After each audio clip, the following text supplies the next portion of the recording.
Okay तो आज मैं एक ऐसी मूवी को एक्सप्लेन करूंगी जो कि एक सच्ची घटना के ऊपर बनी है।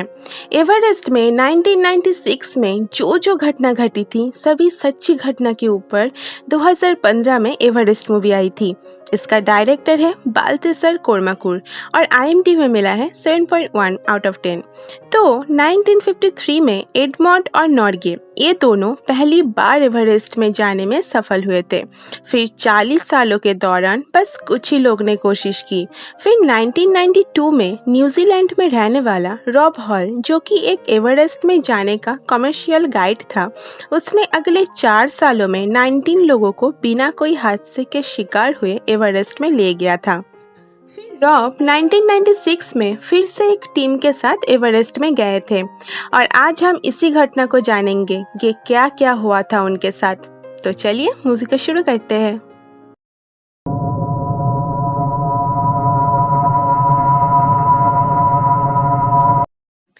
तो मूवी के स्टार्टिंग में हम रॉब को देखते हैं जो कि एवरेस्ट के लिए जा रहे थे। जाने से पहले अपनी बीवी जैन से अलविदा ले लेता है और यहाँ पर जैन प्रेग्नेंट भी थी। मूवी के अगले सीन में हम रॉब हॉल की बाकी सारे टीम मेंबर को भी देखते हैं। सब मिलाकर 13 लोग उस टीम में थे। आज का डेट था 30 मार्च 1996। तो रॉब का प्लान था अगले 40 दिनों के अंदर एवरेस्ट में पहुंचना है, मतलब 10 में दोपहर तक। काठमांडू से पूरी टीम हेलीकॉप्टर में 9000 फीट लुकला में पहुंचते हैं। फिर वहां से चलते हुए आगे बढ़ते हैं सभी और 17000 फीट अपने बेस कैंप में पहुंच जाते हैं। और वहां पर और भी लोग थे जो कि अलग अलग कंपनी के टीम से आए थे। वहां पर स्कॉट फिशर नाम का और एक एवरेस्ट गाइड था जिसे मिलकर रॉब उसे भी उन लोगों के साथ चढ़ाई करने की सलाह देता है ताकि सारी होने वाली प्रॉब्लम को एक साथ मिलकर हैंडल कर सके। फिर सभी कैंप 2 21,000 फीट पे पहुंचते हैं। वहां पहुंचते ही अब ऑक्सीजन की कमी भी हो रहा था। पर्वतारोही जितने आगे बढ़ रहे थे उनकी परेशानी उतनी हो रही थी। कंपनी वालों ने माउंटेन के ऊपर बीच बीच में रस्सी लगा कर रखते हैं और अलग अलग जगह में कैंप भी लगाते हैं ताकि पर्वतारोही चल पाए और रेस्ट भी कर पाए। बट इतना आसान थोड़ी ना है, जितना ऊपर जाएंगे उतनी ऑक्सीजन कम होता रहेगा और चढ़ाई करना भी मुश्किल होता जाएगा और धीरे धीरे हेल्थ इशू भी होने लगती है, जैसे कि vomiting, hallucination, extreme sleepiness etcetera और भी बहुत तकलीफ है। फिर वो लोग लगातार बढ़ते रहते हैं और फिर कैंप 4 26,000 फीट पे पहुंच जाते हैं और इसी ऊंचाई पर मौसम बहुत ज़्यादा खराब होती है। सभी के हालत भी खराब थी और वो लोग इस मौसम में आगे नहीं बढ़ना चाहते थे। उधर नीचे रॉब के टीम से हेलेन भी रॉब को बोलती है कि मौसम बहुत तेज़ी से बदल रहा है, शायद 11 तारीख के अंदर मौसम और भी खराब हो जाए। बट रॉब का मानना था यहाँ पर कुछ भी नहीं कह सकता कि कब मौसम ठीक रहे और कब नहीं, और शायद बाद में ठीक भी हो जाए। फिर बाद में 10 में रात को मौसम एकदम साफ हो जाती है और इसी मौके में रॉब अपने टीम को चीयर अप करते हुए सभी को तैयार होने बोल देता है, क्योंकि अब वो लोग सीधा एवरेस्ट की शिखर पे जाकर ही रुकेंगे। इसी 12 घंटे की सफ़र में सभी लगातार चलते रहते हैं। चलते हुए बेक जो रॉब के टीम में था उसे कम दिखाई देने के कारण परेशानी होती है। तो रॉब बेक को थोड़ी देर रेस्ट करने की सलाह देकर बोलता है, अगर ठीक महसूस करो तभी आना, नहीं तो नीचे लौट जाना। रॉब नहीं चाहता था कोई अपनी जान दे दे।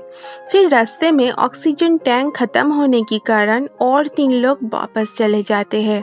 फिर बाकी सभी आगे बढ़ते रहते हैं। शरीर में तो जान नहीं है बट एक बुलंद हौसले के साथ।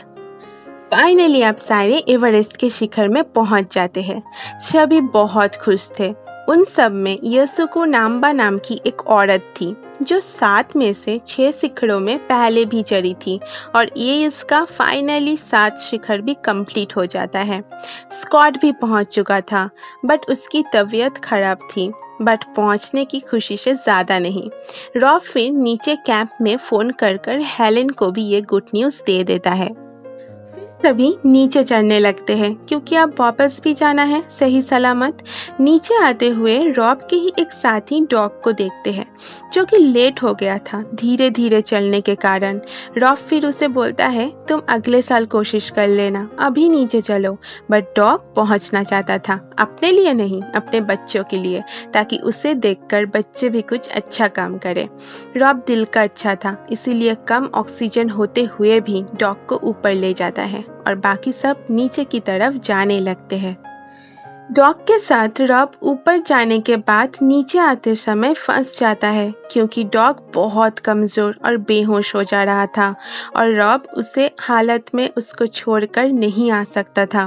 फिर जब डॉग को बैठा कर रॉब ऑक्सीजन लेने जाता है तभी डॉग की दिमाग सुन्न होने की वजह से पहाड़ी से गिरकर मर जाता है। उधर रॉब की हिम्मत भी टूटने लगती है।